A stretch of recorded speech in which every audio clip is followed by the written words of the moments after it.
bom dia, boa tarde ou boa noite, dependendo do horário que você está assistindo o nosso episódio, aqui no Coração de Esperança, no nosso canal do Heart of Hope.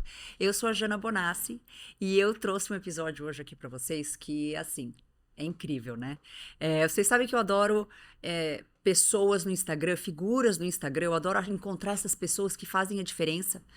Mas essa pessoa que eu encontrei, na verdade, já fazia parte da nossa vida. É um amigo muito próximo e muito antigo do meu marido. Para vocês que leram um livro, né? O meu marido é o meu herói que salvou a minha vida. E esse episódio, o Coração de Esperança, é para sobreviventes de todos os aspectos da vida, né? Eu sempre falo que a gente sempre sobrevive, todos nós somos sobreviventes de alguma coisa. E entre as entrelinhas, né, da sobrevivência, existe uma linha muito tênue de felicidade, de, nossa, você sobreviveu, que legal, gratidão. A gente fala muito aqui sobre a gratidão. Mas hoje eu queria a figura do Lucas, a importância dele, a proximidade que ele tem com Deus, que também faz parte do todo o movimento do Coração de Esperança, né? Que são as histórias de milagre e toda a proteção divina que a gente tem na nossa vida, especialmente quando acessado, o forte dele é relacionamentos. Então, ele ajuda milhares de brasileiros a fortalecerem os seus relacionamentos e a fortalecer a energia masculina e feminina.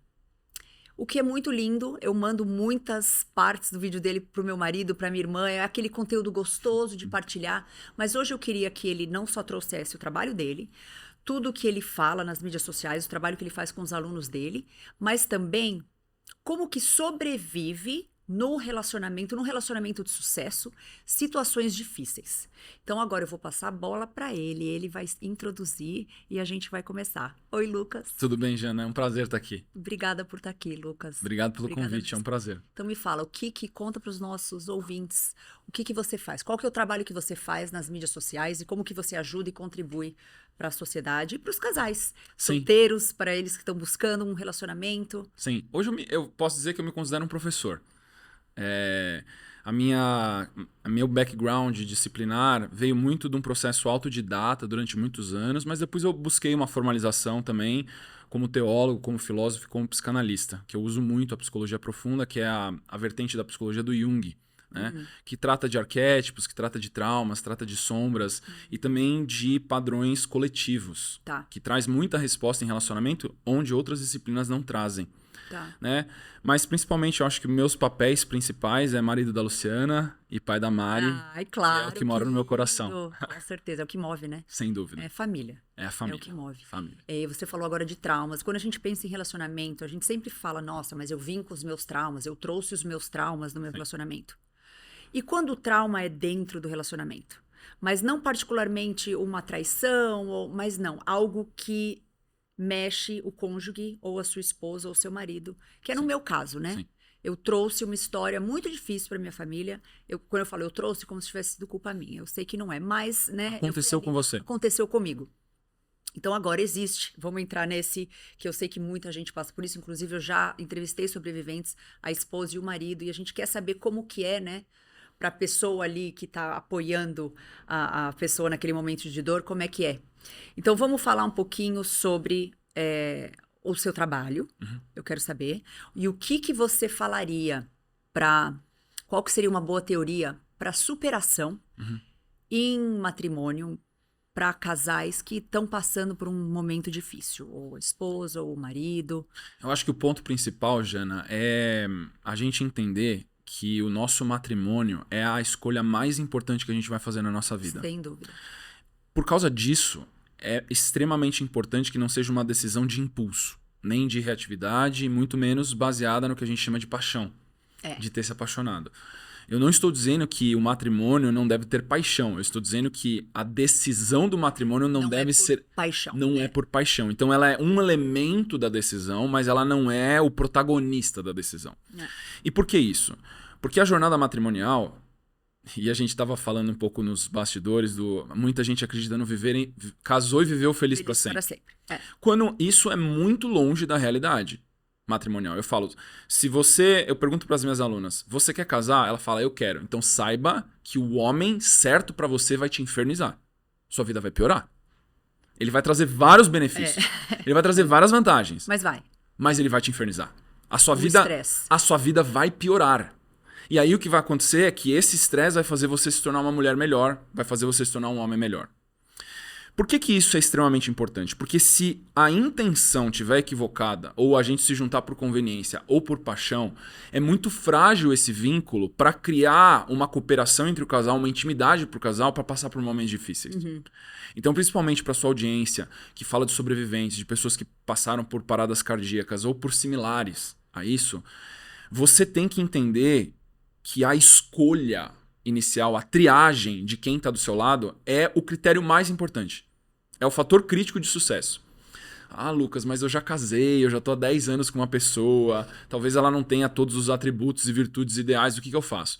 Existe uma maneira dentro do casamento de você desenvolver maturidade em casal. Sim. E a ideia é exatamente essa.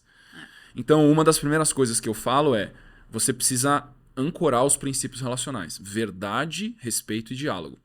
Sem verdade, sem respeito, sem diálogo, não existe relacionamento. Aí muitas pessoas falam pra mim assim, o meu casamento tá tendo traição, ou meu casamento tem violência doméstica, ou meu casamento, meu cônjuge mente pra mim. Dentro desse cenário, naquele momento que aquela corrupção tá instaurada, o relacionamento deixa de existir. Aquilo é não relacionar. Significa então que quando esses 3 princípios não estão presentes, você constatar que o relacionamento não está acontecendo é a primeira coisa que você precisa fazer para restaurar. Então não tem relacionamento. E é por causa disso mesmo, até que eu falo, até como teólogo, e alguns amigos meus falam, pô, cara, você fala um negócio desse, que tem alguns divórcios que Deus abençoa. Porque se não tiver verdade, respeito e diálogo, não tem casamento, Não né? tem casamento. Não tem relacionamento. Então, é uma constatação da verdade quando a gente olha pro lado, se tem violência, se tem traição, se tem abuso, se tem qualquer coisa que é uma corrupção muito grande, cara, não tem uma cooperação aqui. Não tem uma parceria aqui. Não tem uma intimidade aqui. E aí, você tem 2 opções. Ou você reconhece que não existe um relacionamento e simplesmente cada um vai pro seu lado, ou você inicia um novo relacionamento restaurando a tríade dos princípios relacionais, que é verdade, respeito e diálogo. Mas se não tem relacionamento. Você falou uma coisa muito interessante, que os meus pais se divorciaram e eu tinha 18 anos. Mas eles tinham tantos problemas entre eles que eu olhava dessa forma. Eu falei, o divórcio não parece uma coisa ruim para os dois, Sim. né? E eu sempre fui muito racional, desde muito nova. Eu falo assim, pelo visto, isso é a solução do problema deles. Sim. Porque eles não conseguiam se alinhar em muita coisa. Eu acho que a maioria das pessoas, elas não fazem o teste de resiliência do casamento para ele ficando forte nos tempos bons e em certos tempos difíceis, para quando vier uma onda muito difícil, eles ter resiliência como casal para vencer aquilo. E o que acontece com muitos casais é que eles entram numa rotina, num algo cotidiano, não tem um propósito, não tem um projeto de casal, quando vem uma maré contrária muito grande, eles afogam. E eles não têm força, nenhum dos dois, para olhar e falar assim, cara, vamos encontrar a força aqui dentro, mesmo que nós dois estejamos desistindo disso. Sim. E o que eu sempre falo, essa força é Deus. Sim. Não é outra força, não é mais vitalidade, mais testosterona, mais progesterona, não é nada disso, não é hormonal. Não é um biohacking que você faz na sua cabeça, não é uma prática, é intimidade com Deus. Eu amo tanto quando qualquer pessoa fala de Deus e fala assim com tanta luz no olhar. Sim. E é por isso que eu amo o seu conteúdo. E eu sempre olho e falo, gente, que inspirador. Porque eu sou dessa opinião. Gente, filhos de peixe, peixinho é. Sim. Filho de Deus, deusinho é. E a gente esquece. A gente acha que porque não tem provas, né, científicas, porque não é palpável, porque não é visível, não existe. Mas o amor existe. Você vê o amor? Não, mas ele tá ali, a gente sente. Você vive ele, sente. Você vive ele. Sim. Exatamente. Agora, uma coisa que você falou que a gente não pode basear o casamento numa paixão. Exato. Vamos lá, eu sou uma pessoa que, eu não sei se eu me baseei numa paixão, mas eu casei cedo com o Rick, apaixonada por ele. Ótimo.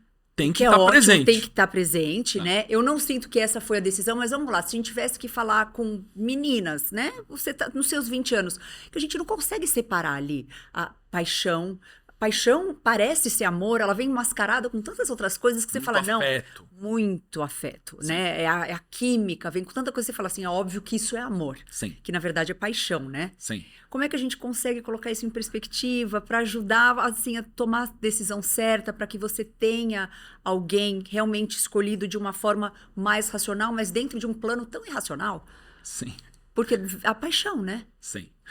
Ó, principalmente na juventude, eu acho que o caminho mais impactante e assimétrico são os modelos a que a gente é exposto.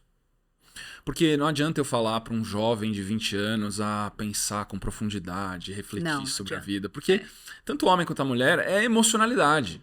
E a gente sabe na neurociência também que o córtex pré-frontal vai se desenvolver totalmente depois dos 25 anos. Então é quase que eu tô pedindo uma coisa que é extremamente difícil, talvez impossível para algumas pessoas.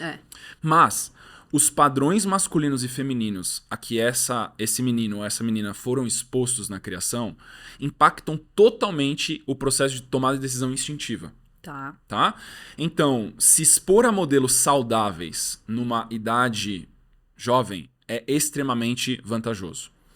Qual que é o ideal? O ideal é tomar uma decisão, principalmente matrimonial, baseada em razão. E as pessoas estão casando cada vez mais tarde. Tá. Então a gente tem um padrão aí mais já racional. Exatamente. Ou de sociedade de trabalho. Seria o ideal. Tá. Mas o que a gente vê ainda, pessoas casando com 30, 30 e poucos anos, às vezes 40 anos, e ainda tomando decisão baseado no impulso da juventude. De paixão, de química, de toque, que você já tem uma idade avançada, seu cérebro está desenvolvido, você pode usar a razão. Sim. Mas você não está usando porque não quer ou porque não tem treino para usar. Então, o mais importante é, numa idade jovem, você precisa terceirizar essa razão. Se você não tem ela ainda. O que é terceirizar essa razão? Pega a mulher, a matriarca talvez mais chata que você conhece nesse momento. Porque nesse momento a visão, a lente dela é que, cara, essa mulher é antiquada, ela é do passado, ela é chata. Pega o conselho dela para esse processo de tomar de decisão. Porque eu tenho certeza que daqui a alguns anos você já não vai ver ela mais como chata ou como antiquada. Sim. Se você já vê ela como uma referência, porque você teve uma boa criação, pega essa pessoa mais prudente que você conhece, né? Se você for homem, um homem. Se você for mulher, uma mulher. Mas também pode pegar o sexo trocado, tá? Um homem muito maduro pode aconselhar uma menina nova, uma mulher muito madura pode aconselhar um menino novo também, tá? E pega aquele conselho e empresta mesmo que ele não faça sentido.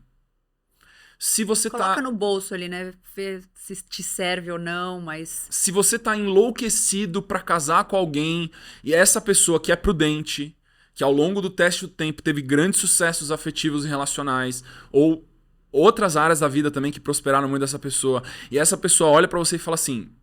E essa pessoa nunca vai ser absolutista, ela nunca vai falar faz isso ou faz aquilo. Sim. Mas ela vai falar, cuidado, pensa um pouco mais, reflete... Não toma a decisão no fervor da emoção. Pensa quais são as consequências da sua decisão indo por um caminho ou indo por outro. Normalmente o conselho de sabedoria ele vem como um convite à reflexão. Nunca é te mandando, te obrigando. Não é uma imposição. Então isso é uma maneira da gente discernir sabedoria também. Que a sabedoria ela sempre mostra o leque de opções. Então nesse momento de juventude que a gente não tá com todas as nossas faculdades cognitivas desenvolvidas, eu preciso emprestar o conselho de sabedoria de alguém. Sim. E onde vai vir a sabedoria? Provavelmente pessoas que têm uma reputação muito elevada, que você viu ter sucesso em várias áreas, principalmente nas áreas que você quer tomar decisão, e você empresta esse conselho dessa pessoa, mesmo que você não compreenda ele nesse momento. E, obviamente, se você já passou dos 25, está nos seus 30, nos seus 40 anos, você precisa ter desenvolvido já a inteligência emocional para não tomar uma decisão baseada em emoção. Nessa idade, depois dos 25 anos, você não tem justificativa mais. Entendi. Então, o processo tem que ser uma triagem racional do seu cônjuge. Porque senão você entra num relacionamento frágil que não tem bases sólidas, e aí quando acontece uma intempérie, alguma coisa muito negativa na sua vida e separa, isso era o previsível. Entendi. Porque não é que, nossa, não é um susto, né? Você fala... Não é um susto. Não é. É um óbvio. É o óbvio. Porque aquilo já tinha sinais antes, baseado no processo de tomar decisão de maturidade que os dois demonstravam. Né? E tomar decisão baseada em química é um dos grandes indicativos de maturidade. Principalmente se você não ouve o conselho dos mais sábios.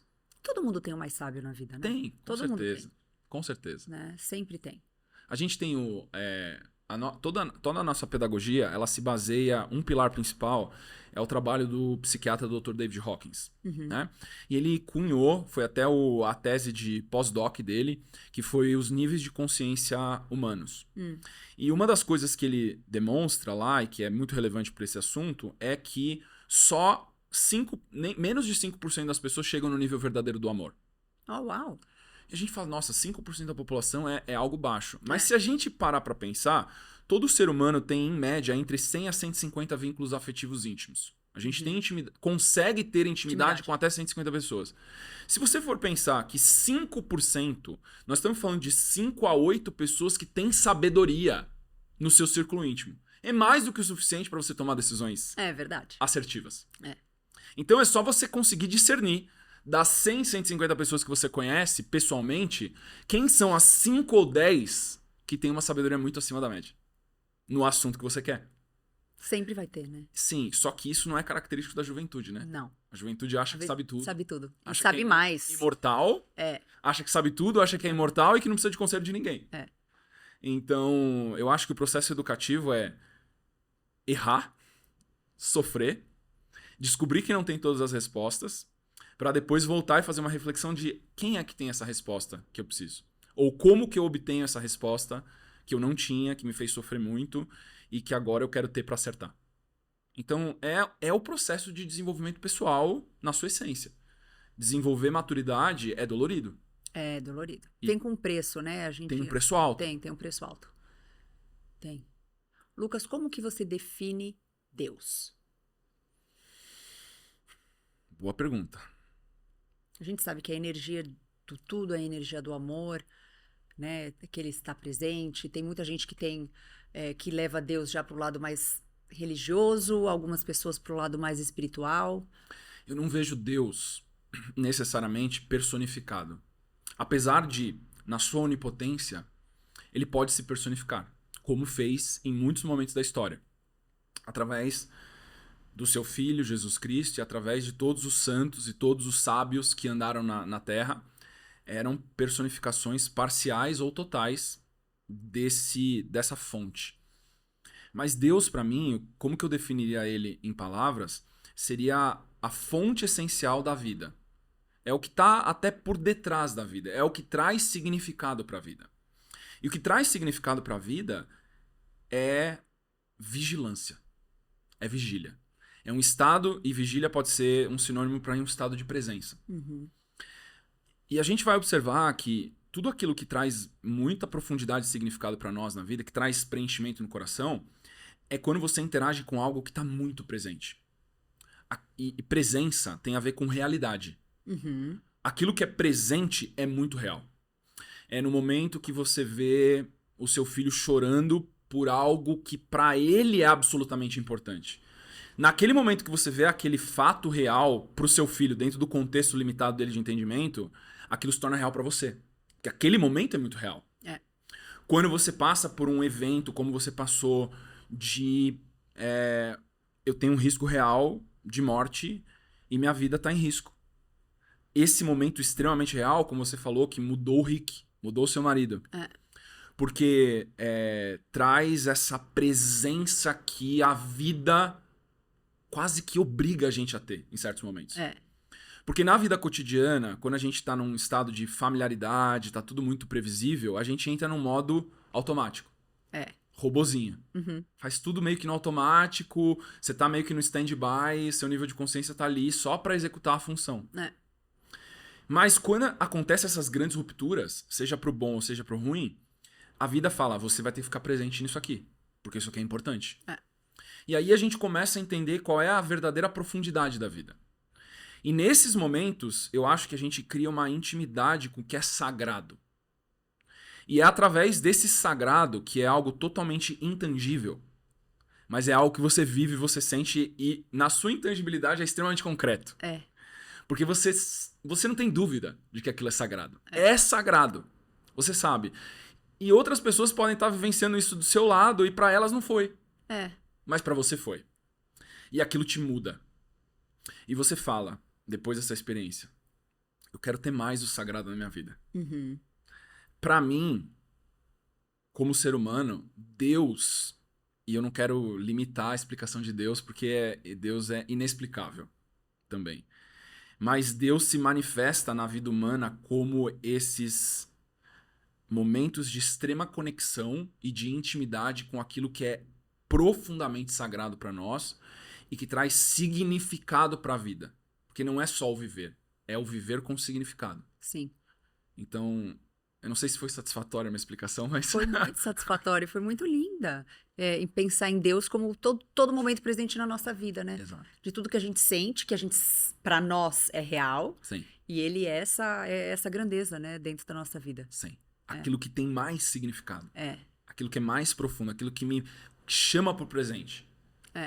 E agora num olhar de relacionamento, que nem você falou, que é a minha realidade, vamos falar da minha realidade. Existe uma realidade, existe uma dor, existe aquela situação que aconteceu. A energia masculina, a energia feminina, às vezes nem sempre estão alinhados, porque os dois estão em turbulência emocional por conta do trauma, Sim. né? Sim. E nesse momento, o que você pensa que seria a melhor atitude a se fazer ali naquele momento para tirar ou para impulsionar um ao outro para sobreviver aquele momento de caos, aquele momento de trauma? Vai depender muito da maturidade do casal e dos cônjuges envolvidos, tá? Mas se a gente for falar primeiro num casal maduro, ambos recorrerem a Deus, ao sagrado. Sempre volta a Deus. Sempre volta para Deus. Sempre. Então, não importa a volta que a vida dê, o casal maduro, ele vai ter essa consciência já que tem problemas que eles não têm poder para resolver. Não tem ferramenta, não tem habilidade, não tem talento. Eles vão precisar buscar uma força extra-humana. E essa força pode vir ou não. E isso faz parte do paradoxo do que significa ser humano. Uhum. Tem bênçãos que são dadas, que são permitidas, e outras não são. E isso é um mistério de por que Deus abençoa certas situações e não abençoa outras. E tem um propósito por trás disso. E se a gente viver uma vida profunda com reflexão, a gente vai conseguir entender até quando parece que a situação não foi abençoada. Que nem a minha situação. Eu tive uma parada cardíaca. Na época, durante anos, eu falava assim, aonde que tem bênção nisso? Eu só vejo a bênção disso hoje por conta de todo esse movimento que a gente está fazendo do Coração Esperança, do livro, de falar sobre a massagem cardíaca. Então, você vê que teve um propósito. Mas será que, às vezes, tem uma bênção, mas a bênção é oculta? Ela é oculta. Ela é oculta, Normalmente né? ela é. Mas, por exemplo, no seu caso, a vida continuou. Continuou. Isso é uma bênção Sem explícita. sequela. Veio com dor emocional, veio com certos traumas. Mas veio com a vida, né? Mas veio com a vida. E aí depois, quando você aprendeu a recontextualizar e contar a sua história, aí veio o esplendor da dor. Que quando você entendeu, tipo, por isso que eu passei por essa dor. Era pra o que eu tô vivendo agora, isso que eu tô semeando agora é o porquê eu passei por essa experiência. Mas é mais difícil você ver uma bênção oculta, por exemplo, no familiar que vivenciou a parada cardíaca de uma pessoa amada e essa pessoa não sobreviveu. E ela, cara, onde que tá a bênção nisso? E é um processo muito mais longo de reflexão, é um processo muito mais longo de introspecção, é um processo muito mais longo de conexão com o sagrado para conseguir dar significado. Porque o processo todo que a gente vive, o sofrimento, ele vem da ausência de significado. Então não tem nada mais elevado Olha que interessante que você na experiência humana do que significado. Até a gente consegue estudar certos estados mentais patológicos, o esquizofrênico, o psicopata, que é muito difícil da mente ordinária entender por que essas pessoas fazem o que elas fazem. Mas é porque aquele ato gera significado para aquela mente que tem uma certa qualidade que não é o normal. Por exemplo, a pessoa esquizofrênica tem uma mente fracionada, múltiplas personalidades ou múltiplas narrativas, múltiplas histórias, e para cada personagem faz sentido uma coisa. Para quem tá vendo de fora, tipo, mudou. Mas ela tá tentando fazer aquilo para gerar uma coerência interna de um senso de eu que tá fragmentado. O psicopata também, o significado da experiência dele é prevalecer, ser o predador mais forte. Se eu conseguisse ver isso, eu falo sempre nas minhas aulas. Se você entender que todo psicopata é um leão, ele é um leão. Ele age como um leão, ele decide como um leão. E eu vi hoje um meme de um senhorzinho que entrou com um cachorrinho maltês na jaula do leão no zoológico E tinha um leão lá, macho alfa, tinha tipo 3 fêmeas e não aconteceu nada. Nossa, por que ele fez isso? Porque o leão não tava afim. Ele tinha o poder de matar o senhorzinho e comer o cachorro e comer o senhor. Os dois, Mas ele não fez. Então, isso é uma coisa que as pessoas não entendem, por exemplo, no processo predatório, que o psicopata, ele pode fazer o mal, mas ele pode não fazer. Porque ele age como se fosse o leão. Provavelmente, se o velhinho tivesse ameaçado o leão de alguma maneira, ele tinha morrido. Mas ele ficou tão inerte, tão imóvel do lado do leão, ele fala assim, cara, morri. Que o leão, de certa maneira, talvez sentiu a fragilidade, o instinto de sobrevivência dele, ou de fome, ou de caça, não estava ativo naquele momento, porque se tivesse também não ia importar o que a pessoa fizesse, ele ia ser atacado. Mas eu acho que ele estava saciado, de certa maneira, na besta interior. E aquele senhorzinho não era uma ameaça, que o predador não reagiu. É exatamente a mesma maneira que um predador humano faz. No momento que você não se demonstra como uma ameaça para um predador, você não recebe a violência dele. Mas quando você resiste ou você se posiciona, aí você vai receber toda a força que ele tem e recursos que ele tem disponível para te atacar. Entendo. Nem sei porque eu tô falando isso mais, mas eu entrei numa explicação da lógica do pensamento do predador. Sim. Tá certo. E às vezes eu sinto vamos falar agora, vamos continuar falando do tal do predador do leão, né? Sim. Eu acho que isso faz muito parte da característica masculina. Sim. Então, agora, de novo, né? Vamos falar como pessoas como eu, que o meu marido teve que segurar uma barra ali absurda, porque não só eu tive um episódio, mas eu tive o pós-episódio, eu tive a recuperação. Você acha que em momentos como esse os homens crescem como leões? Sim. Ou tá no instinto e às vezes eles relutam numa situação de realmente de vulnerabilidade da fêmea, da mulher. Sim. Com o homem, como é que ele age nisso? É instintivo ou é maturidade ou criação? Ou... Se ele tiver saúde, o instinto vai vir com intensidade máxima. Tá. Então precisa ter esse requisito da saúde masculina, porque se o homem estiver doente, ele nem responde ao instinto. E qual que é esse instinto? É um instinto que ele tem força, ele tem tanque vital e ele ativa o instinto protetor. Tá. Então, eu acho que uma das coisas que é mais importante, eu vou até escrever um livro sobre isso, até já fechei com a editora, sobre como a sociedade se transformou em anti-homem. É. Por quê?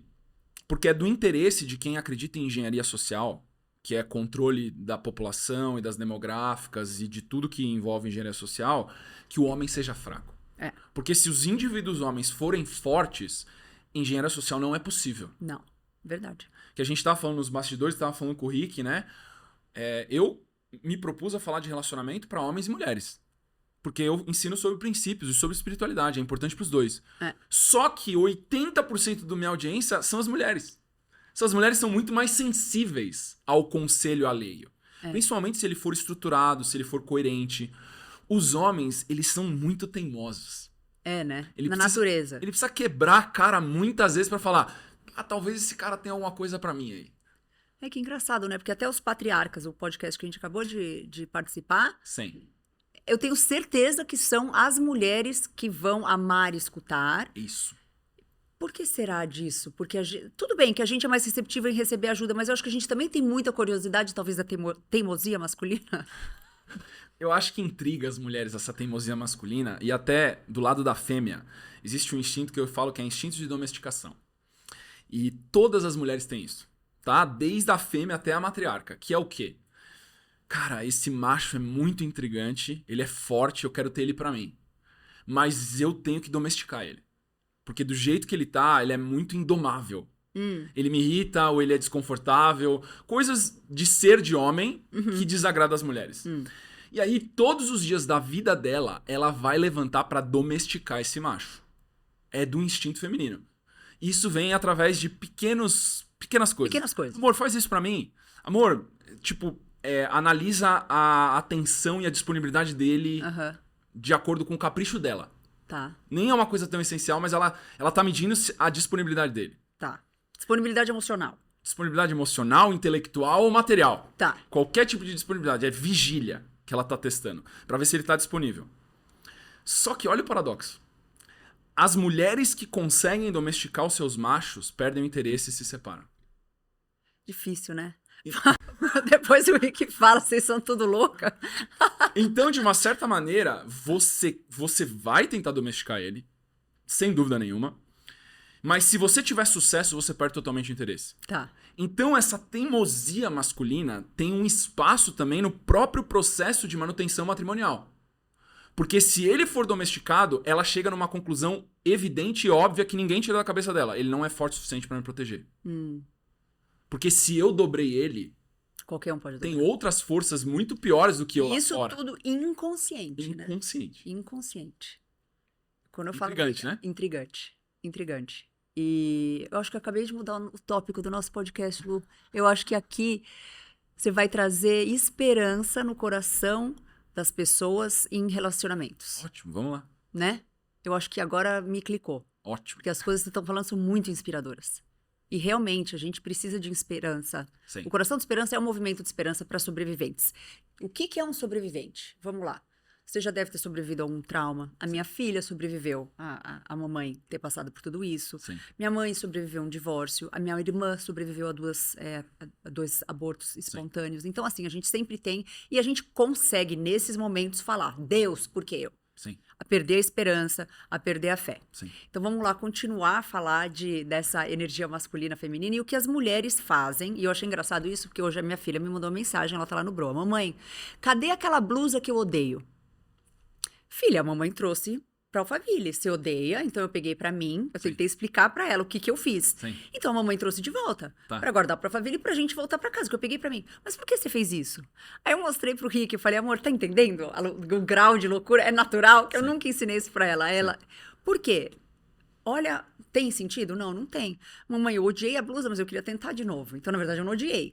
Então, Tô num processo de gostar. processo de gostar, exato. Então, Sim. com a mulher, é exatamente isso, né? Porque a jornada feminina, ela metafisicamente, tá? A gente tá falando da espiritualidade ou do mais abstrato. É uma jornada de desenvolvimento da beleza.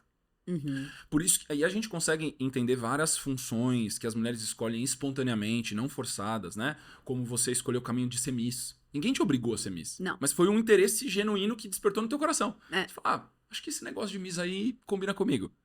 Porque tem a ver com uma vocação de alma das mulheres todas, que é a compreensão da beleza. Metafisicamente falando. A jornada masculina não tem nada a ver com a compreensão da beleza. A beleza é extremamente cativante pro masculino, que é a jornada complementar. Mas a jornada masculina é o descobrimento da força. Então, o processo masculino é de amadurecimento na capacidade de canalizar força. E a jornada feminina é a capacidade de cristalizar níveis de beleza cada vez mais funcionais para a vida humana. Então ela começa numa beleza mais abstrata, como as meninas depois da puberdade têm, como a graciosidade, que é uma beleza que elas não fazem nada para ter, não é por mérito. É dada por Deus para ela. A graciosidade é uma leveza, é uma jovialidade, é uma descontração, é aquele negócio de eu só quero me divertir. Essa graciosidade é dada para as mulheres. Mas o próximo nível aí precisa de amadurecimento, de sacrifício e desenvolvimento de virtude, que daí é a elegância. Elegância é um próximo nível sofisticado de beleza, que já é a capacidade de pacificar conflitos.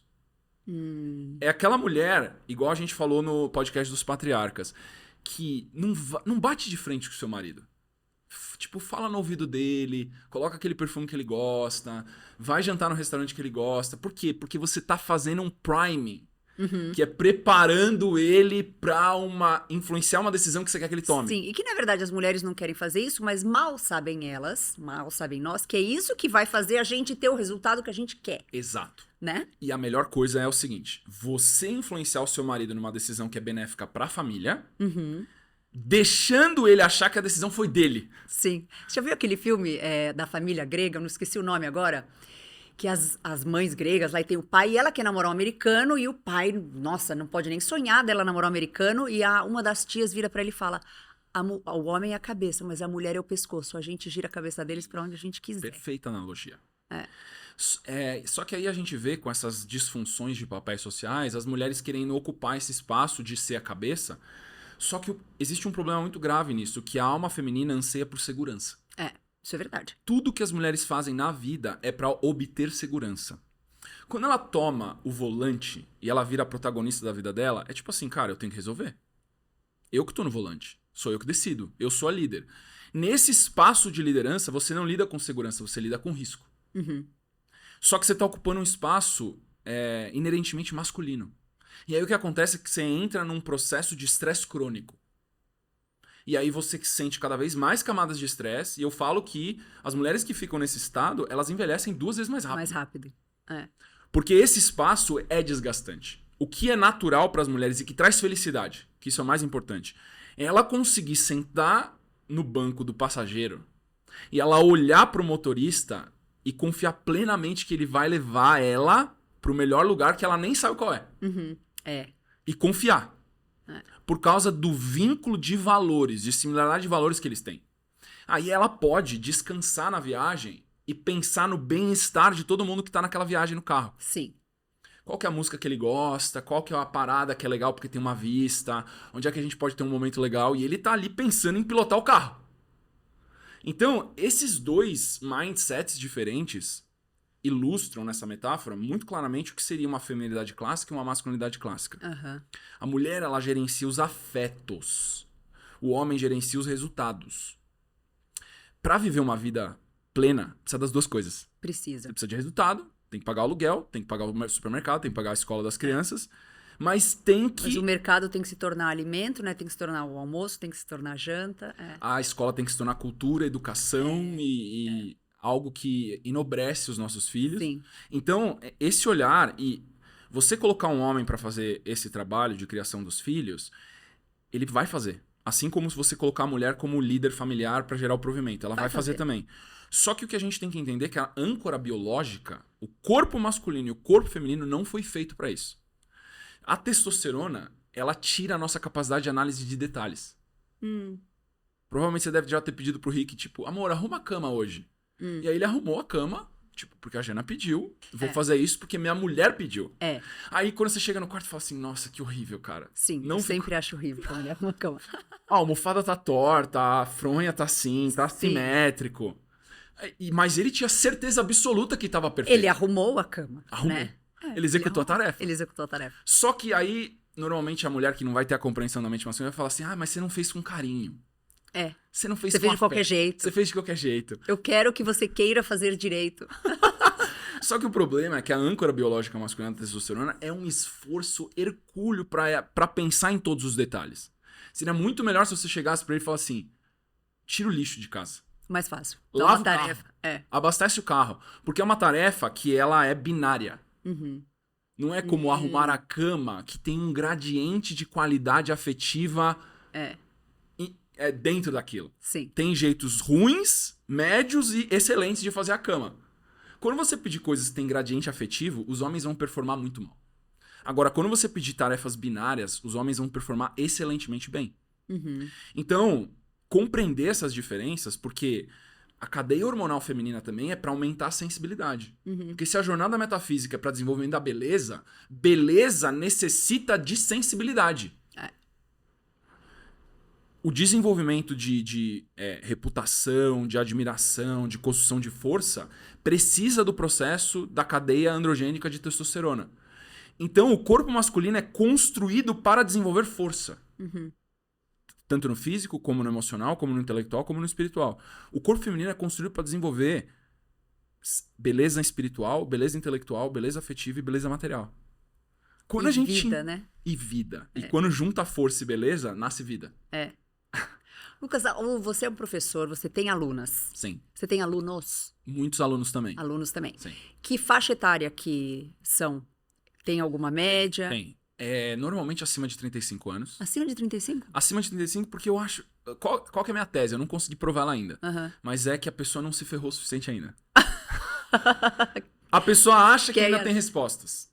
Então ela não sofreu o suficiente ainda pra falar, cara, eu preciso buscar conhecimento.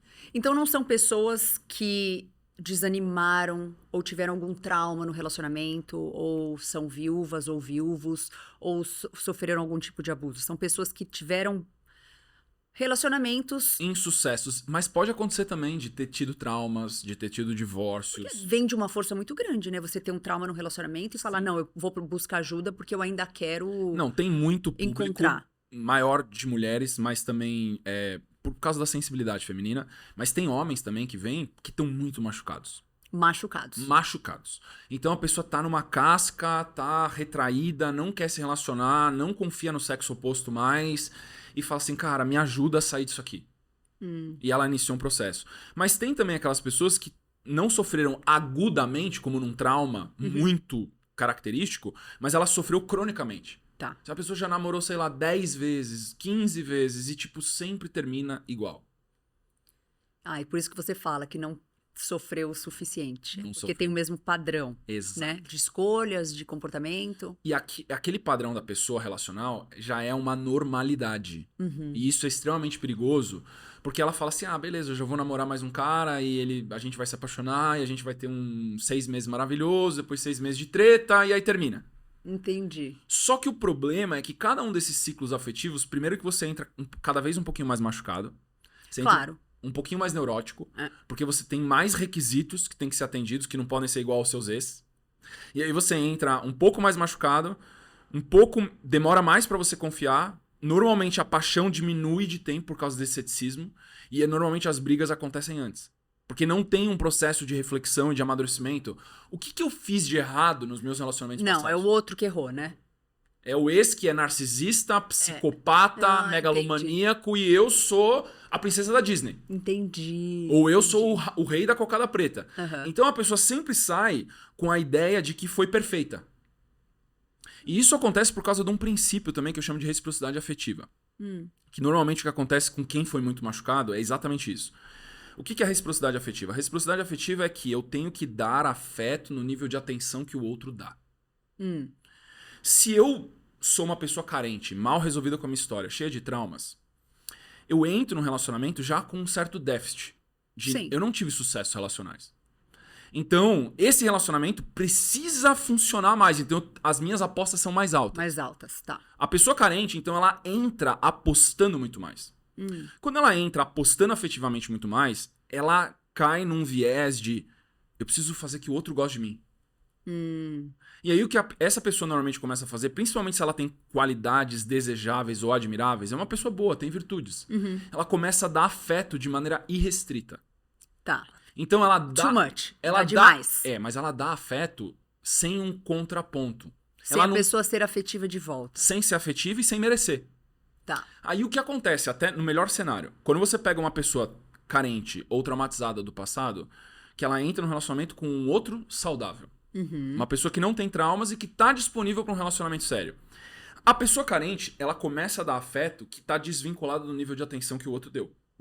O que acontece, então, é que esse saldo afetivo começa a aumentar, e principalmente quando é homem, uma mulher que tá dando afeto e o homem que tá recebendo, esse homem olha pra essa mulher e fala assim, cara, ela tá me dando tanto afeto, mas eu nem sei se eu fiz tanto por merecer. Tem alguma coisa errada nesse relacionamento. Talvez ela é muito melosa ou muito pegajosa, mas vamos ver pra onde isso vai. O primeiro teste que um homem saudável faz é quanto mais afeto ela dá, ele começa a descer a atenção ligeiramente. O homem dá mais afeto. A mulher dá mais afeto. Ele abaixa. Porque assim, ó, aqui, vamos dizer que no começo do relacionamento é muito equiparado. Um dá afeto, o outro reflete esse afeto. E aí, às vezes, vem desse lado, às vezes vem desse lado. E aí, isso cresce até o momento da paixão. Quando a paixão se desfaz, normalmente a pessoa mais carente começa a dar mais afeto do que o outro. Via de regra. Ela precisa daquele carinho, mas ela, ao invés disso, ela dá porque ela quer receber. Ela quer receber. Ela não dá porque é justo ou merecido. Ela dá porque falta pra ela. Então ela começa a dar afeto pro outro lado, e principalmente se for a mulher que tá dando afeto e o homem que tá recebendo, esse homem fala tem alguma coisa errada. Porque os homens são movidos à admiração. Tá. Isso significa que os homens toleram afeto, mas o que eles querem é conquista. Conquistar esse afeto. Tá? Então, mais importante do que o afeto é ele sentir que conquistou e mereceu. Mereceu. Quando ele sente que mereceu, aí ele quer o afeto. Porque é o prêmio. Mas ele não quer o prêmio se não foi justo ou merecido. Quando ele recebe um afeto não requisitado ou não merecido, ele fala, tem uma coisa muito errada nessa equação. Porque ele não teve conquista nenhuma. Tá tudo muito fácil. Então o que ele faz pra testar a coerência dela é diminuir o nível de atenção. Pra quê? Entendi. Pra- Isso tudo subconsciente, né? Tudo inconsciente. Tudo inconsciente. Tudo inconsciente, movido por arquétipos. Ele diminui o nível de atenção com ela pra ver se ela reduz o afeto. E aí ela não reduz o afeto porque ela fica mais carente. Se ela for uma mulher saudável, ela naturalmente reduz. Tá. Ela fala, cara, esse cara não tá merecendo a minha atenção. Então, limites muito claros. Ele sente a perda de território afetivo e volta a dar atenção mais alta de novo. Aí ela volta a ficar recíproca. Tá. Aí vai dar certo o relacionamento. O que acontece com a pessoa carente é o contrário. Quando a pessoa tira a atenção, a pessoa carente aumenta a aposta. É. Ela começa a dar mais. O que aconteceu? O que eu fiz de errado? Será que tem alguma coisa errada comigo? E a pessoa quer ser mais perfeita ainda. Esse processo desbalanceia de uma maneira, gera um saldo, um débito afetivo, que no final essa pessoa fala assim, cara, eu não faz sentido mais esse relacionamento pra mim, não é você, sou eu. Entendi. É normalmente E não é você mesmo, né? Porque você tá dando tanto. Quer dizer, não é, né? Sim. Esse cara normalmente cria uma justificativa bizarra pra sair do relacionamento. Só que qual que é a visão da pessoa carente? Cara, eu dei afeto, eu tratei bem, dei tudo de eu fiz mim. tudo, tratei a pão de ló e ele me abandonou. É. O erro tá nele. Não, o erro não tá nele, o erro tá nela. Ah, tá. É, claro. Porque ela foi irrecíproca. E aqui a gente tem um buraco mais profundo e mais grave, que é o seguinte. Isso é o cenário bom. Quando você é carente, você se relaciona com uma pessoa saudável, o destino final é só o término. Você não fica com a pessoa e a pessoa vai ver a vida dela e você vai ver a sua. Tá. E você sai com uma ilusão de que você é uma pessoa perfeita e que o outro, que era narcisista, psicopata ou qualquer coisa que seja. Entendi, tá. Quando dá muito ruim e você encontra um predador, que foi aquele que eu tava narrando antes. Uhum. O predador, ele vive num processo de conquista de escravos. O que Tá. o predador quer é um escravo. Ele não quer relacionamento. Nenhum predador quer relacionamento. Ele só quer um escravo. E é lícito e justo pro predador, psicopata, ter um escravo, porque ele pode ter um escravo. Ainda mais se alguém aceita, né? Ele sabe como. É.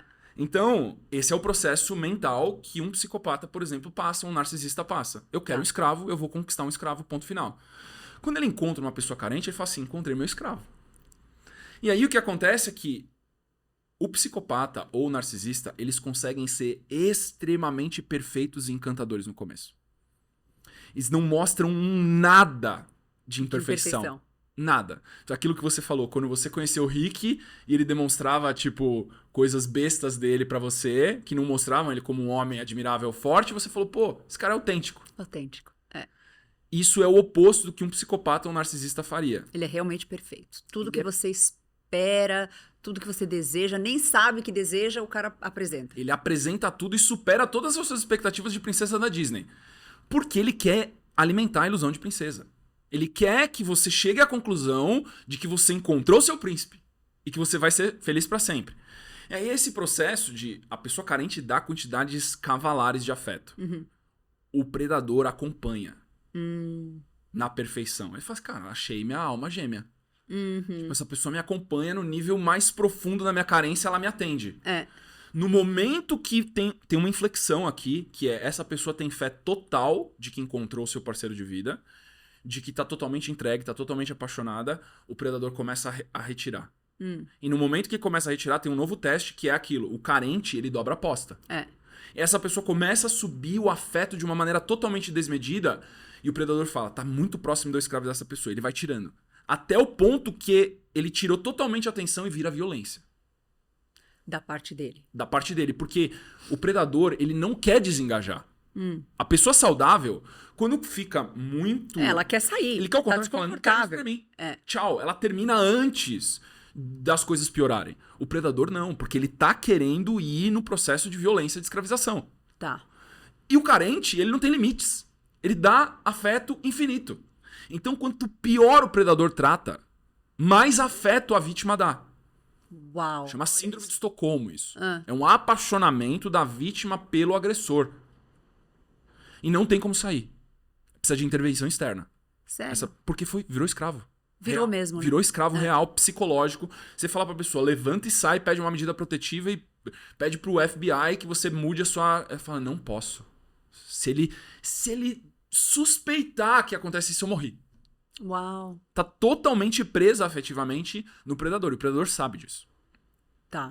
E aí o processo inverte, vira violência e essa pessoa cada vez é mais afetuosa, mais escrava e faz todas as demandas do predador, que é exatamente o que ele queria. E tudo isso subconsciente. Tudo subconsciente. Uau. Profundamente inconsciente. E nesse processo, que vem muito da junção de filosofia, teologia e psicologia profunda, eu nunca vi ninguém explicar isso dessa maneira. De uma maneira... Tem muitas pessoas que explicaram, mas na sua mais visível, né? técnica, mas não com uma síntese. Uhum. De qual que é a dinâmica relacional que acontece na cabeça do predador, na cabeça da pessoa carente, para que ela se veja presa num relacionamento tóxico. Porque todo mundo fala hoje, namorei com narcisista, namorei com psicopata. Não, você não namorou, porque se você tivesse namorado, você precisava de uma intervenção médica, psiquiátrica e policial. Entendi. Se realmente fosse narcisista, psicopata, você ia precisar de autoridades externas para intervir no seu relacionamento. Então não é. É só um rótulo de rede social. Uhum. E isso, pra mim, é o ponto mais urgente do que por que as pessoas têm que estudar relacionamento. Pra não cair nesse perfil de vítima perfeita do carente. Que normalmente é quem tá na energia feminina. Então, mas normalmente mulheres, mas pode ser homem pode também. ser homem também, claro. Sim. É. Você viu aquele caso gigante de celebridade, o Johnny Depp. É. O Johnny Nossa, Depp tava que história. exatamente nisso. É. Tem vários outros casos. É. Mas o Johnny Depp era a vítima e ela era a predadora. E era predador mesmo. Predadora mesmo. Nossa, e a pessoa não vê, ela não percebe, ela não enxerga. E essa carência, não é engraçado você ser tão carente de querer atenção? E na verdade, esse amor que você tá dando, você quer, mas se você tá dando é porque você tem. Senão você não estaria dando, Sim. né? E você não dá pra você, né? Você não dá pra você dá pra um outro que não merece. Sim. Eu acho engraçado isso, que a gente acha que a gente não tem, mas tem. Tem tanto que você quer dar pro outro. Sim. E você consegue dar. Consegue. Como é que você faz isso? Você fala assim, não, você tem que olhar pra você. Eu acho que isso que é estudar relacionamento, né? Qual que é a falha principal na estrutura psicológica dessa pessoa? Ela não tem Deus. É. Porque ela... Qual que é a cadeia lógica disso aqui? Isso não é pra ter fé, é pra entender com lógica. Eu não sou um professor que fala, acredita no que eu tô falando. Eu falo, entende o que eu tô falando, porque se você entender, você incorporou isso. Que é o seguinte, no dia que você compreender que Deus te ama de maneira imerecida, não tem nada que você possa fazer pra Deus te amar, mas Ele te ama com todas as suas falhas e com todos os seus talentos e potências. E não tem nada que você possa fazer que mude isso. Vira uma chave na sua cabeça que é: quem sou eu pra não me amar? Se Deus me ama do jeito que Ele me ama, pelo que eu sou agora, com todas as minhas falhas e com toda a minha luz, quem sou eu pra não me amar e não me cuidar? Nesse ponto nasce o indivíduo. Aí a pessoa que ainda não é um indivíduo, na verdade, ela é um buraco de carência que tá querendo ser preenchida pelo afeto alheio. Ela fala, cara, eu recebo todo o afeto, o carinho, o cuidado e a segurança de Deus, que é meu criador, que me dá a vida a cada instante. Quando eu consigo reconhecer isso, aí eu tô funcional pra entrar no relacionamento com o outro. Antes disso, você não tava. Totalmente desaconselhado você ter um relacionamento. Então tem pessoas às vezes que chegam pra mim que eu falo, primeira etapa da jornada é você estruturar a tua autoestima, e a tua autoestima vem de você saber que você é amada por Deus. Só depois que você fez isso que você tá pronta pra se relacionar. Tá certo. Então nossa, faz sentido? Não, muito sentido. Muito sentido. Ou seja, trabalha em você, né? Exato. Busca isso que você tá buscando externamente em você primeiro. Você acha que numa posição de pai, que o pai tem que ser assim? Como é que um pai mostra isso? Porque você é pai de menina também, né? Sim. A gente tem 2 meninas. O pai tem esse papel também na vida da menina para que um dia ela crescer e tiver um relacionamento. Como que a figura paterna pode ajudar ela a criar autoestima? Sim. Para não sofrer Eu acho que assim, a primeira coisa, tanto para meninos quanto para meninas, mas para meninas mais, o pai é uma figura de autoridade, né? Então, qualquer coisa que emascula ou tira a força do pai é fortemente desaconselhado dentro do núcleo familiar. Tá. Então, o pai ele tem que ser uma autoridade. Até mesmo, um ótimo conselho para casais é nunca desautorize o cônjuge na frente das crianças. Você pode discordar totalmente do que seu marido... Fala depois, tá? E com o pai isso é mais devastador ainda, porque se a mãe tira a autoridade do pai, ela tá desprotegendo os filhos. É verdade. Porque os filhos estão perdendo o referencial de autoridade que o pai vai ser. O melhor referencial de autoridade do mundo é o pai. Então, qual é o grande benefício que o pai traz, principalmente para a vida das meninas? Ele coloca a linha base mínima de como ela deve ser tratada pelos homens. é exatamente como o pai trata. Mas aí o pai é importante também na sua racionalidade, no pragmatismo do homem, de ele ser justo com as filhas. De permitir chamar atenção e de permitir trazer carinho, proteção e amor masculino No meio dessa autoridade. no meio dessa autoridade. Porque senão eu fico pensando, um pai muito autoritário, não é essa referência de relacionamento que ela vai ter? Autoridade, eu preciso pegar um cara que manda em mim. Sim. Então ele precisa achar um equilíbrio Tem entre que ter autoridade autoridade e amorosidade. Tá. As duas coisas. Por quê? Senão você vai ter o benefício de uma coisa e você vai estar totalmente desprotegida na outra. Um homem só autoritário, é muito fácil ele virar um cara opressor. Um cara violento, porque não tem amorosidade. Qual que é o freio de autoridade dele? Nenhum. Nenhum. Agora, um cara só amoroso, meloso, a sua filha vai casar com um cara fraco. Se o pai é extremamente amoroso, tudo as filhas podem, elas não têm limite, todos os caprichos de adolescente ele atende. Coisa que vó e vô faz, o pai nunca pode fazer. O pai tem que, de certa maneira, colocar limites muito claros de maneira amorosa com as suas filhas, porque senão ele tá predestinando elas a escolher um cara fraco, gentil, educado e fraco. Aí a vida delas vai ser horrível. E, na verdade, o que o homem tá achando é que tá fazendo uma coisa positiva pra filha, inspirando nela um homem doce, um homem carinhoso, mas, na verdade, tá inspirando um homem fraco. Porque esse homem doce não vem aliado à força masculina. Entendi. A amorosidade só tem valor no mundo masculino quando ele vem acompanhado com força. Isso, na verdade, é o radar das mulheres maduras. Só existe valor na proteção de um homem se ele é forte. Você não quer a proteção de um cara fraco? Tipo, a proteção de que você não consegue nem se proteger, como é que você vai me proteger? Então, se eu tenho um homem forte do meu lado e ele consegue ser amoroso comigo, aí é o ápice. Tem o melhor dos dois mundos, né? Mas a amorosidade, se o Rick fosse um cara fraco, o amor dele não ia ter valor nenhum pra você. Com certeza. Então é a força dele que traz significado pro amor dele pra você. Entendi. Sem a força, o amor dele não significa nada. Exatamente como o amor da mulher não significa nada sem a sensibilidade. Se ela não traz a sensibilidade, ela não traz a beleza, esse amor não tem significado nenhum. Mas eu fiz todas as coisas que você me pediu, eu cuidei da casa, eu paguei metade das contas. Tudo bem, mas você tá fazendo isso de obrigação. Não tem beleza nenhuma nisso. Entendi. Você não tá fazendo porque você quer cuidar de mim, porque você me ama. Você tá fazendo porque é uma obrigação de uma função que você adotou na nossa, um trabalho, no nosso acordo. É um trabalho, é uma empresa, é empresa família, mas é uma empresa. E aí você tem essa dissociação muito clara do marido que ele não se sente amado, ele não se sente admirado pela esposa, e essa mulher que não se sente protegida porque o cara é um covarde. Então, quando a gente ocupa esses papéis clássicos, você tem o florescimento máximo da masculinidade e da feminilidade. Então, assim, não tem alternativas. Sim. É o único caminho que funciona. Qualquer tipo de desvio, você cai numa parcialidade. É um arranjo. Ela tá sendo a provedora durante um tempo. Mas eu não posso, Lucas, ajudar nas contas de casa? Pode, desde que coloque um tempo. A gente tá passando por um momento difícil. Vou ajudar. Mas morre aqui, tem uma linha de chegada, né? Aconteceu, sei lá, uma aleatoriedade. O mercado do seu marido foi disruptado por IA. Ou a pandemia, não sei. O trabalho dele foi afetado pela pandemia, mas o seu não. Exato. Ele perdeu o emprego no momento de mercado, mas ele tá levantando todo dia às 4 horas da manhã pra gerar uma solução. Ele só dorme quando esgotou e ele fala, preciso descansar pra amanhã pensar de novo. E você tá vendo ele sofrendo ali do seu lado. É isso que te dá força pra continuar ocupando um espaço que não é natural seu. Mas pode e deve dentro da cooperação, né?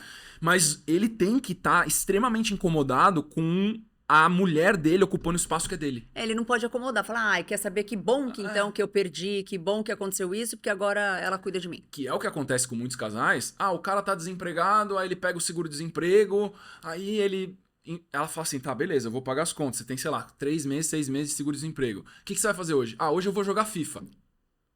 Hoje eu vou ver o jogo aqui, que a galera vai... Tem jogo do futebol americano, tem jogo de futebol. Eu vou ficar aqui com a galera, os caras vão vir tomar cerveja. É tipo um erro de prioridades tão grave que isso corrói o coração da mulher. E aí, o que você faz numa situação dessa se você é casado? Suas alunas são solteiras. Não necessariamente. É. A maior parte é solteira ou divorciada. Tá. Mas a gente tem uma boa parcela, que é 1/3, que são mulheres casadas. Que querem ali trabalhar no melhor do seu casamento, né? Achar maneiras de resgatar um momento melhor ou criar um momento melhor do que elas estão vivendo, né? A jornada, Jana, ela sempre começa consigo mesmo. Sempre. Então como que eu ocupo esse espaço sagrado e clássico da feminilidade e me torno mais mulher? Porque muito dos espaços masculinos eles trabalham por um instinto de territorialidade. O que significa isso? Se esse território não está ocupado e ele é possível de ser ocupado, nasce um instinto no homem de ocupação desse território. É como se, cara, tem um território muito fácil de ser conquistado aqui. É um instinto masculino. Isso é inevitável. Só que se tem uma mulher ali do lado dele que vai lá e ocupa esse espaço e preenche ou resolve os problemas desse espaço, fala assim, esse espaço está tomado. É tipo uma regra até de territorialidade. Os machos respeitam o território um do outro. Sim. Quando ela ocupa o espaço do macho... Não tem mais território pra pegar, né? Ela ocupou esse território já, esse território é dela, não vou entrar. Não vou quebrar essa regra de invasão do território dela. Então, enquanto ela não larga o assunto, não deixa o assunto totalmente desamparado e volta pros assuntos que são inatos da feminilidade, e ele tem que deixar ele ver que aquele assunto tá morrendo. Tá. E esse é o maior desafio pra mulher. Você fala assim, cara, eu podia levantar e eu podia resolver esse assunto. Mas eu preciso deixar o assunto morrer pra talvez cair uma ficha na cabeça do meu marido. Sim, pra gente é difícil também. Porque E a gente quer resolver, né? E quando você tem um casamento disfuncional, a mulher ela vai ter que ter uma maturidade muito grande, porque pode chegar em certos pontos onde a qualidade de vida da família começa a ser colocada em jogo. Porque enquanto não chega nesse ponto, talvez ele não... O homem ele precisa de poucas coisas, entendeu? Eu quero um sofá, uma televisão, Sim. uma cerveja, Pra mim tá uma mulher ótimo. bonita em casa e tá bom. E que mais? Não precisa de mais nada, não. E ele se satisfaz com isso.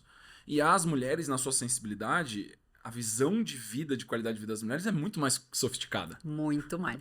Muito mais. Tipo assim, eu tô incomodada porque tá faltando um quadro naquela parede. Com certeza, Cara, isso não é a menor importância. Não, a gente vai agora no supermercado e nós vamos olhar quadros hoje, porque eu não quero aquela parede mais vazia.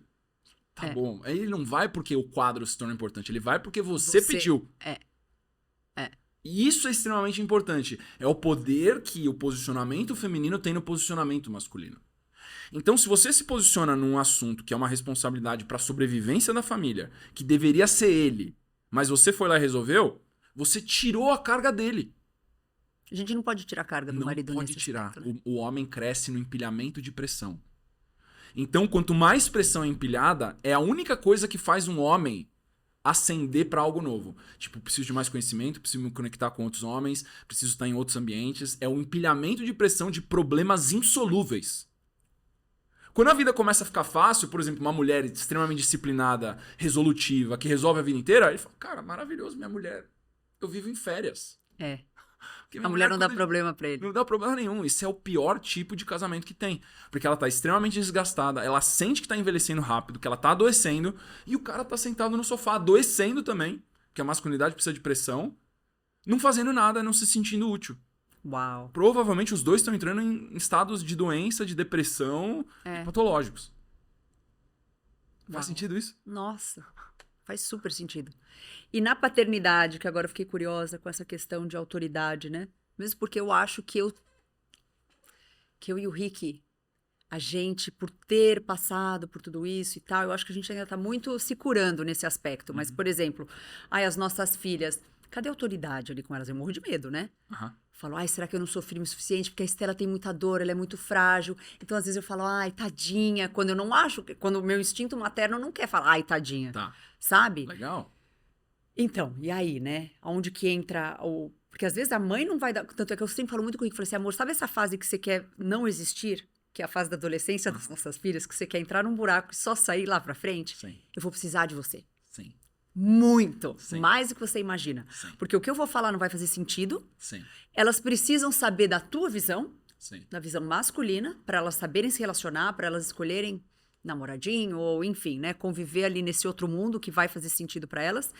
E aí, o que você faz com a sua autoridade?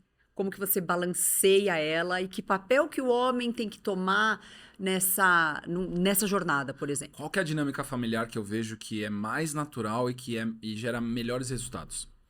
Na adolescência, o principal desafio da mãe é ela sair de uma autoridade materna, que é quase que total, porque tudo que você fala quando elas são crianças, você é autoridade e palavra final. Na adolescência, você tem que se posicionar mais como amiga. Então você tem que se posicionar mais como amiga. Tem que se posicionar como amiga. E eu vou explicar a dinâmica para isso funcionar, porque vai ter gente que vai recortar isso e não vai entender. Não é porque você vai virar amiga, é porque você precisa que ela te veja como amiga para conversar com você como amiga. Você precisa das informações da amiga, não da filha. Não da filha. Porque como ela tá explorando o mundo, se você se posicionar como mãe, você tá num outro patamar. Ela não vai te falar um monte de coisas. E você vai ficar às cegas. Você vai jogar na sorte. Minha filha deu sorte, abençoada por Deus, e aí não deu nada de errado. Ou não, caiu em grupos errados e dá tudo errado. Se você se posicionar como amiga, mas você continua sendo mãe. Mas você... E aí você vai ter que ter um processo disciplinar emocional muito grande. Eu imagino. Porque você vai ter que falar... eu não posso falar isso porque isso aqui é autoridade de mãe. E você vai ter que... Uma inteligência emocional absurda. Pensar como amiga quando você tá falando com ela. Mas dentro da conversa com amigas, você precisa construir a autoridade do pai. Tá. Você precisa fortalecer o Rick na cabeça das meninas. Porque lembra de uma coisa, o principal referencial de escolha de pretendentes das suas filhas é o Rick. Sim. Então você é uma amiga infiltrada que tá dizendo pra elas, olha pro seu pai. Olha pro seu pai. E aí você tem que combinar o jogo com o Rick pra quando ele entra, ele coloca limites muito claros. Então, tipo, apareceu, você ficou sabendo que apareceu um namoradinho. Aí você fala, legal, filha, como que ele é, não sei o que, tem qualidades do papai, que você já viu, o que você acha, né? Tem isso, mãe. Aí você vai ver o deslumbramento da menina nova. Você fala, nossa, cara, vai fazer muita besteira. Preciso de ajuda. Quantos anos tem tua filha, Lu? Tem 3,5. 3,5. Ai. Tá novinha ainda. Tem um tempo de respiro. Não preciso pensar nisso agora. Não preciso pensar nisso agora. E vamos colocar esse teste todo na prática. Mas eu já aconselhei muitos casais, e pais e mães também, e isso dá resultado. Né? Eu acredito que sim. Aí você vai construir a imagem do Rick para que elas vejam ele como referencial masculino e quando ele se manifesta como autoridade. Por quê? Por esse referencial masculino maduro, já, quando elas comparam com os pretendentes, os meninos que aparecem na vida delas, você fala assim, cara, meu pai mata eles. Tipo, sem pensar. Essa lógica, por mais primitiva que seja, ela precisa estar presente. Tá. Até mesmo pro menino e falar assim, tá bom, é seu namoradinho novo, traz ele aqui em casa. Que ele vai sentar com seu pai. Ou o Rick fala, traz o seu namoradinho aqui que eu quero conhecer ele. Cara, esse é o primeiro teste de hombridade, de sinceridade dos meninos. Ele só quer ficar com a menina ou ele tá apaixonado por ela e quer namorar com ela? Você vai sentar na frente de um homem formado, pai de família, e você vai ter que defender a sua tese. E você é um moleque de 15, 16 anos. Sim. Cara, é um teste de hombridade bizarro. Mas precisa ter uma construção na dinâmica familiar da mãe e do pai. Antes. E aí, óbvio, não vejo uma criança aceitando isso, né? Relutando e tudo mais. Mas eu acho que no inconsciente dela fica, né? Ela sabe da importância. E ela fica segura, porque ela fala assim, cara... Pelo menos eu não sei o que eu tô fazendo, né? O menino pediu ela em namoro, ela fala assim, cara, você vai ter que falar com meu pai. Como assim? Mas não é você? Não, por mim, eu gosto de você, mas se meu pai não aprovar... E isso já passa por um crivo de hombridade do menino. Se ele tiver boas intenções, se ele vier de uma família estruturada, fala, tudo bem, eu falo com seu pai. Cara, isso impacta. O Rick vai falar assim, cara, eu gostei desse moleque. Eu quero ele perto de mim, mas eu gostei desse moleque. Se o Rick tá escutando isso, ele vai falar, por que você trouxe esse assunto? É porque é um desafio que vai acontecer daqui a alguns anos. É importante, claro. Extremamente Eu acho importante. que todo pai sobrevive à adolescência, né, do filho. Sobrevive. Principalmente pai de menina. É pior, né? Porque, cara, a gente vê como as nossas meninas, as nossas crianças, as nossas princesas. E aí vê ela se apaixonando por um outro menino. Ou depois por um homem. Depois, quando vira mulher, é menos impactante. Mas na adolescência, machuca o coração do pai. Machuca. Né? Então, você sendo a portadora da informação real e você criando o referencial do Rick como a referência de masculinidade para elas estarem sempre olhando e ele ter uma atuação presente na vida delas, principalmente na adolescência, de cara, tem que passar pelo meu crivo. eu sou o pai de vocês, eu que vou dizer, aconselhada pela sua mãe, o que é melhor pra vocês. Enquanto vocês não forem mulheres e morarem fora da minha casa, vocês não vão decidir por vocês. O benefício de morar na minha casa e eu pagar suas contas é vocês me obedecerem. Ponto final.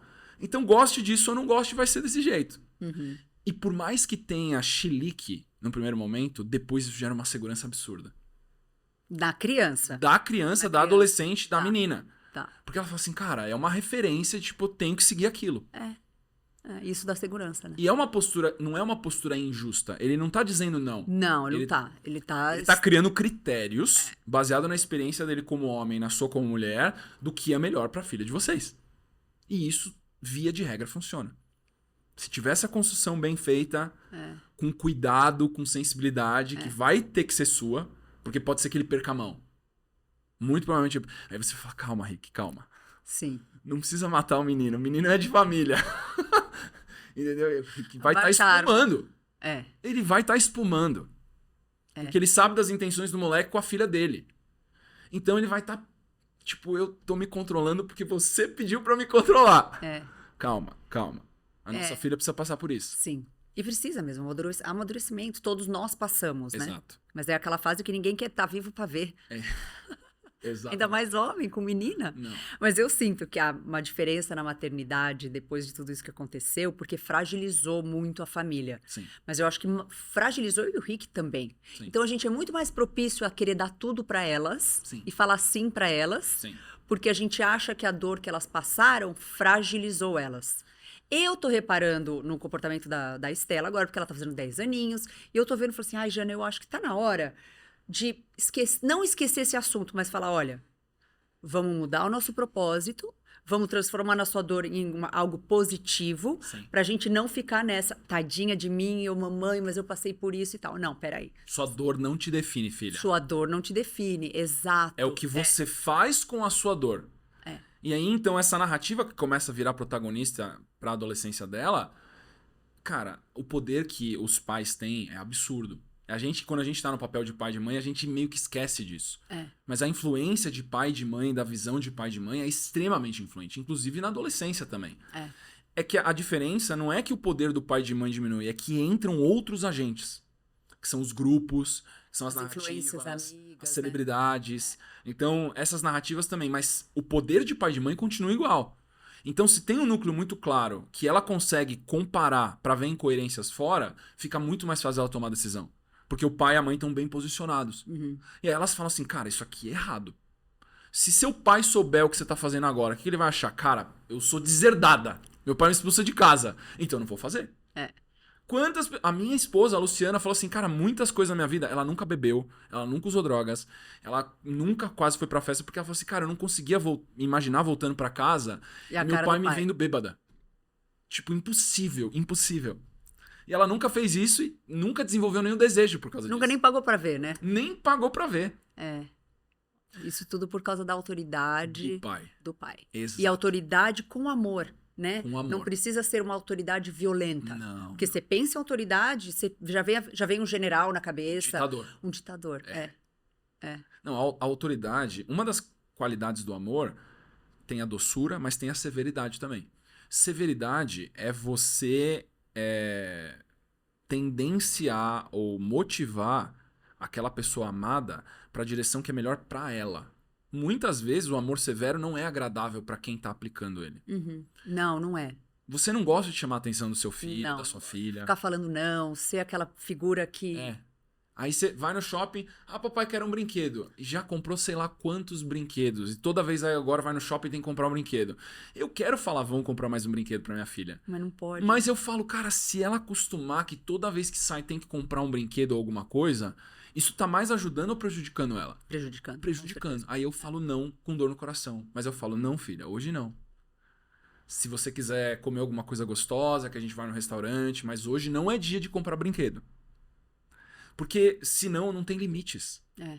E aí vira aquele negócio, só que quem tem carência, tipo, mas eu não tive brinquedos na minha infância. Minha família foi muito pobre. E hoje eu tenho condições, então eu vou dar.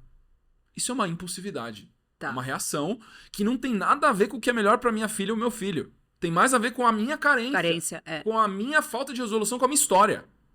Por causa da minha carência de... Ai, o meu amigo, meu vizinho tinha um Super Nintendo e eu não tive. Sim, com certeza. Faz sentido? Muito sentido. Muito sentido. Lucas, para finalizar, o que você gostaria de passar para casais sobrevivendo, passando por uma dificuldade? Seja perca de um emprego, seja qualquer coisa. O que você daria ali de palavra de esperança, de resiliência, de força, para que esse casal continue a prosperar, que as famílias continuem a crescer? Sim. E o que você falaria para eles?